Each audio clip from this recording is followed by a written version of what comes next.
As I think back upon the past 3 years I've spent at Moses Brown, the first thing that comes to mind is how lucky I am to be here. A lot of us probably feel that way. I never expected to go here, and definitely not to have such an amazing experience.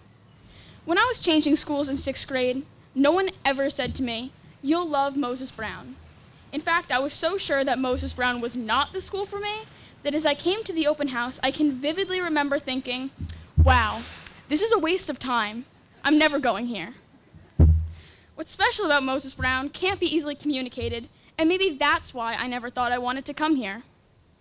I showed up to visit on a wet winter morning, unsure of what was about to happen. The whole day was unexpectedly great. Everyone I met was so nice. I even shadowed a fellow cellist, Emmy. I liked it so much that I went home to my parents and said, "I've already decided. I want to go to Moses Brown next year." I think that was the point when my mom's jaw actually hit the floor. They basically said, "Are you sure? This is a big decision. You should go revisit." I went back and basically had the same experience. Spoiler alert, I ended up going to Moses Brown. The point is, the thing that's special about this school isn't something that you can write down or read. There's nowhere that will tell you just how great the people here are, and that's really what's special. You're not going to read about how everyone here is genuinely kind, or how people want to make sure you're okay and really want to help you. There's nothing that can convince you that these things are all true unless you experience them yourself.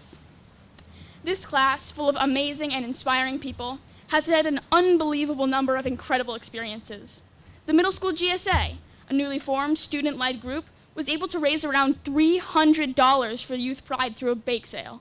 I know I'll never forget Lily or Carl's amazing original songs they have performed at talent shows, or Cade's performance in Fiddler on the Roof. Seriously, Cade, I promise I will never forget If I Were a Rich Man.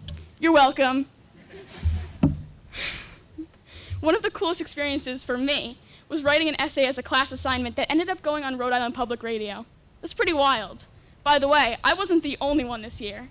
Jess also read her essay on the radio. More amazingly, I've made some incredible friends.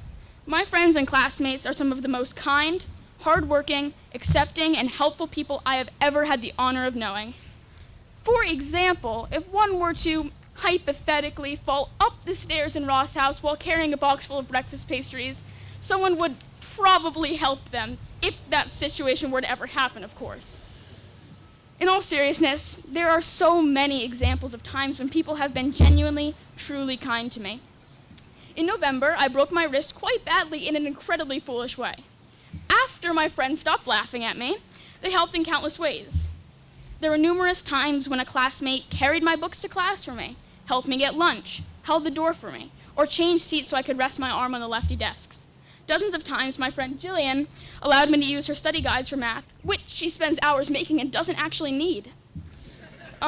My friends have come to gigs multiple times, which is beyond what I would expect, and everyone, regardless of interests, similarities, and differences, says hello in the halls. As unlikely as it seemed 3 years ago, I'm so thankful that I'm here.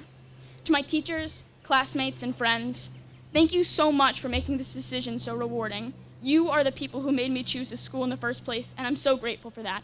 Thank you.